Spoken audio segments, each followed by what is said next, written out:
राधे राधे। कैसे हैं आप लोग? ठीक हूँ मैं भी। फीवर आ रहा है मुझे। आप लोग कहते होंगे कि सीमा रोज बीमार ही रहती है, पर क्या करूँ सच में मैं रोज ही बीमार रहती हूँ। मुझे कुछ ना कुछ परेशानी रहती ही है। और आज आप लोग मेरे रूम की हालत देखोगे, मैं दिखाऊँ। पूरा व्यस्त व्यस्त पड़ा है मेरा रूम।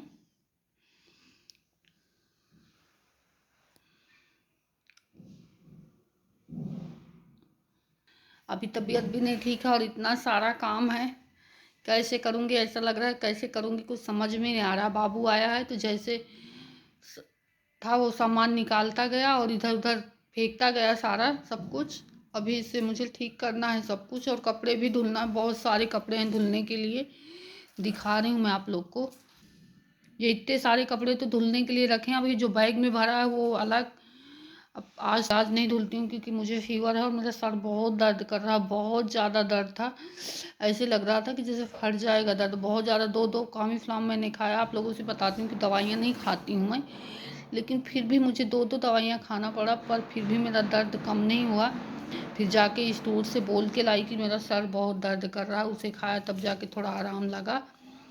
और फिर इसीलिए कपड़े नहीं धुली हूँ। मैं कल धुलूँगी कपड़े, जैसे मुझे ठीक लगेगा तो धुलूँगी, नहीं तो कल भी नहीं धुलती। जब एकदम से ठीक लगता ना तब धुलती। लेकिन बाबू को कथा में जाना है, बोल रहा था कि मम्मी कपड़े धुल के प्रेस कर दो, मुझे कथा में जाना है तो इसलिए धुलूँगी, नहीं तो अभी नहीं धुलती। तो आज मैं बोली कि लाओ एक दो धुल देती हूँ, तो फिर सब लोग मना करने लगे कि मत धुलो, नहीं तो आप और ज़्यादा बीमार पड़ जाओगी। अभी आप ठीक नहीं लग रही हो, इसीलिए फिर नहीं धुली हूँ, रखा रह गया कपड़ा वैसे ही। और आज मुझे हॉस्पिटल भी जाना है। हस्बैंड जा चुके हैं डायलिसिस के लिए। फ़ोन आ गया था कि खाली है आप आ जाओ, तो हस्बैंड जा चुके हैं। अभी मैं टिफ़िन लेके फिर जाऊंगी। और मेरा बाबू भी नहीं है, वो गया है बाल कटवाने। और मैं आप लोगों से बातें कर रही हूँ। बिटिया भी है यहीं पे। बस इसी तरह आप लोग मतलब सोचते होंगे ना सच में कि इसके पास तो एक खजाना है। तो किसी के पास धन दौलत का खजाना होता है, किसी के पास किसी चीज़ का खजाना। मेरे पास दुख और गम का खजाना है। बस भगवान ने मुझे बहुत दिया, बहुत छप्पड़ फाड़ के दुख दिया है, और अभी देते भी जा रहे हैं। और क्या बताऊँ आप लोगों से, इतना ज़्यादा दर्द और वो झेलना पड़ रहा है मुझे कि खुद मुझे समझ में नहीं आ रहा है कि कब मेरा दुख दर्द कम होगा। और हाँ, जैसे मैं जाती हूँ ना तो बागेश्वर धाम हम लोग जाते हैं ना, तो मैं हम सिर्फ हस्बैंड की बात करते हैं। हस्बैंड को कभी अपने बारे में बात किया ही नहीं कि हम लोग भी।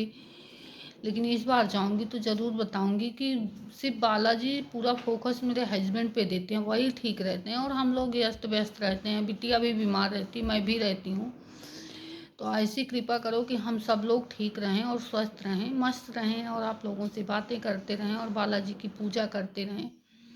और अभी लड़का आया है तो प्रसाद वसाद लिया, भभूति भी लिया।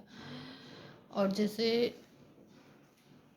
क्या बताऊँ, कुछ समझ में नहीं आ रहा है कि मैं आप लोगों से क्या बातें करूँ। मेरी तबीयत ठीक नहीं रहती ना तो दिमाग बिल्कुल काम नहीं करता है कि क्या बात करूँ क्या ना करूँ, कुछ समझ में नहीं आया करता। पर फिर भी जो थोड़ा बहुत आता है मैं आप लोगों से बातें कर लेती हूँ और बता देती हूँ अपनी दुख भरी कहानी, तो मेरा मन हल्का हो जाता है। नहीं मैं यहाँ कौन है मेरा, किससे बताऊँ, किससे बातें करूँ? किसी से बातें भी नहीं कर सकती, सिर्फ आप ही लोग हो। मेरी यूट्यूब फैमिली है जिसे मैं अपनी दर्द भरी कहानी सुनाती हूँ और किसी को नहीं सुनाती हूँ। क्योंकि देखो, अगर किसी और को सुनाओ तो कुछ लोग हैं तो मजाक भी उड़ाते हैं, हंसते हैं, तो किसी को बताने से कोई मतलब नहीं है। जो अपने पे बीत रही है वो तो ठीक ही है, पर विश्वास इतना है कि बालाजी ज़रूर एक ना एक दिन हमारा भी परीक्षा लेनी बंद करेंगे और हमें भी स्वस्थ रखेंगे, हम भी स्वस्थ रहेंगे। एक उम्मीद के साथ जी रहे हैं। कहते हैं ना कि विश्वास पे तो ये दुनिया चल रही है, तो हम भी विश्वास रखे हैं कि एक न एक दिन भगवान जी हमारी परीक्षा लेना, मैं भी परीक्षा में पास हो जाऊंगी और भगवान जी बंद कर देंगे परीक्षा लेना। क्योंकि कितना लोगे, मैं तो हम लोग बचपन से ही मैं परेशान रहती हूँ सच में। मैं कभी हम लोगों ने सुख के दिन नहीं देखे। हम चार बहनें थे, बहुत परेशान थे। पापा भी मतलब खेती बाड़ी करते थे, किसान थे, कोई सर्विस नहीं थी। तो आप लोग समझ सकते हो कि पांच पांच बच्चों की परवरिश कैसे हो सकती है। फिर ससुराल में मैं आई तो मैं खुद बीमार रहने लगी। फिर हाँ, मेरे हस्बैंड ने मेरा इलाज करवाया, ठीक ठाक सब कुछ चल रहा था। कोई ऐसी बड़ी बीमारी तो नहीं थी, पर अक्सर मैं ऐसे बीमार ही रहती थी। और अब देखो इतनी बड़ी बीमारी भगवान ने मुझे दे दी कि हस्बैंड खुद बीमार पड़ गए, मेरा कमाने वाला ही बीमार पड़ गया। तो हम लोग की ज़िंदगी तो एकदम व्यस्त व्यस्त हो गई, सब कुछ बर्बाद हो गया, सब कुछ बिगड़ गया। पर फिर भी कुछ नहीं, बस मैं खुश रहने की कोशिश करती हूँ और अपने बच्चों को और अपने परिवार को खुश रखने की कोशिश करती हूँ। जितना मुझसे होता है मैं उतना खुश रहने की कोशिश करती हूँ। मुझे रोना भी होता है तो कभी ना कभी अकेले में रो लेती हूँ, क्योंकि बच्चों और हस्बैंड के सामने तो बिल्कुल नहीं।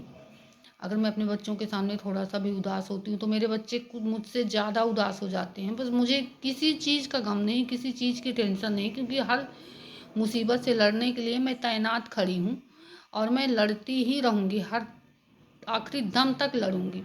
पर बस एक ही ख्वाहिश रह गई कि मैं अपने बच्चों को पढ़ा नहीं पाई, बस वही तकलीफ़ रह गई मुझे। चलिए ठीक है, कोई बात नहीं, शायद उनकी किस्मत में इतना ही था।